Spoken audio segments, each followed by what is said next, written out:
Et là, je vais grimper la montagne.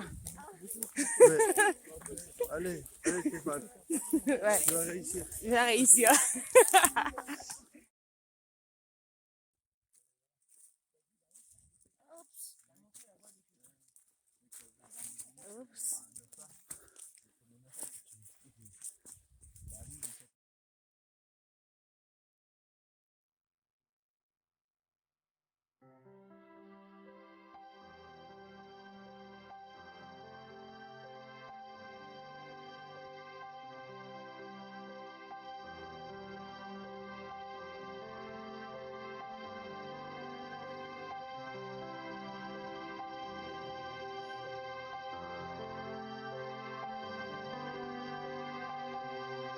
Là, c'est la ville en bas.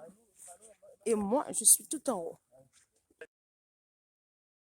Bonjour et bienvenue sur Fan Business, la chaîne qui te parle de toi, de ton projet, de ton business et de tout ce qui a trait à ton bonheur. Aujourd'hui, j'ai voulu introduire le sujet à partir de cette vidéo d'une visite de terrain que j'ai eue quand elle m'a inspiré à te parler de ces 2 points importants pour atteindre tes objectifs. Prends ton temps de les écouter et surtout de les appliquer et tu verras le bénéfice.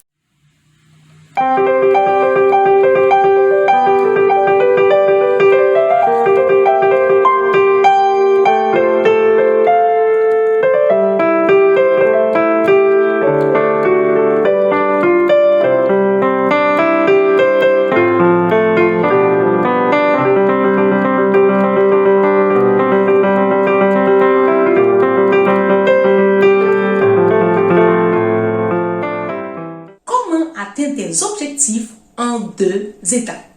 Et notre pensée tirée de Fan Business est: celui qui garde sa destination en tête malgré les tumultes est celui qui réussit.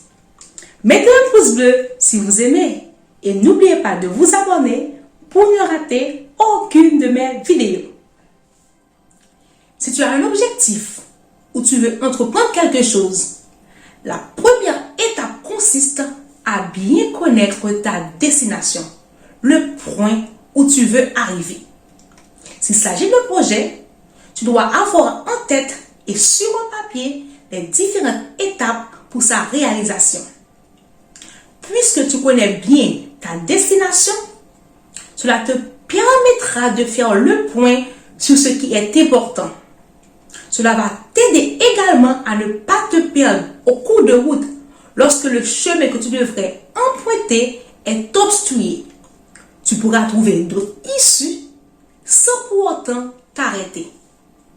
Dans la Bible, dans Néhémie 2, versets 13 à 15, Néhémie savait pertinemment qu'il était venu reconstruire les murailles de Jérusalem. Cependant, il s'est levé tout d'abord pour aller faire l'état des lieux, car il voulait que ce projet de reconstruction soit très clairement défini dans sa tête. Toi aussi, si tu as un projet ou tu veux te lancer dans une carrière, prends ton temps de définir les différentes étapes pour la réalisation de ce projet-là. Quand tu veux atteindre tes objectifs, la deuxième étape consiste à ne pas te focaliser sur les obstacles de route. Quand le chemin est plat, c'est facile d'avancer. Mais quand la route n'est pas frayée et c'est à toi de la tracer, c'est là que cela devient compliqué. Dans la visite de terrain que j'ai eue, j'avais constamment les yeux par terre. Quand j'étais focalisée sur les obstacles qui ont été des grosses pierres, cela m'a empêché de voir d'autres voies qui s'ouvraient à moi. Là, c'est une visite d'1 heure, de 2 heures. Mais dans la vie courante, lorsque tes projets s'étendent sur de nombreuses années, les obstacles surviennent. Tu fais souvent la même chose. Pensant que ces obstacles sont des malheurs, pensant que tu es malchanceux, prends ces obstacles comme une excuse pour tout abandonner, sans te rendre compte toutes les étapes que tu viens de franchir. Le mieux à faire dans ce cas, c'est de lever la tête et d'avoir un regard circulant pour voir d'autres opportunités qui s'ouvrent à toi. peut s'agir de demander de l'aide à quelqu'un. Il peut s'agir de te mettre en association. Il peut s'agir de te former. S'il s'agit d'une manque de compétences, etc. Quel que soit l'obstacle, il y a plus d'une façon pour y faire face.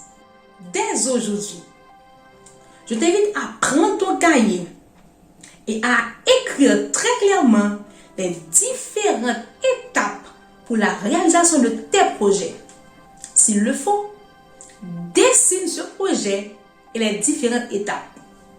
La deuxième chose à faire aujourd'hui, c'est de voir quels ont été les projets que tu as abandonnés face à des obstacles.